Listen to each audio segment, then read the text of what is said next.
ఆవు పాలు తెచ్చి నీకు అర్పితము చేతునంటే ఆవు పాలనలేక దూడల ఎంగిల్లంటున్నావు శంభో ఓహో గట్టిగా అదే సాంబ శివ నీదు మహిమయన్నటికి తెలియదాయే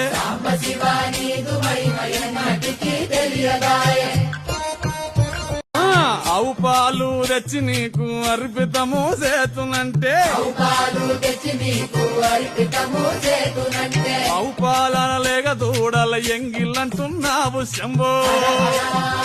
ఓహో గట్టిగా అదే సాంబ శివ నీదు మహిమయన్నటికి తెలియదాయే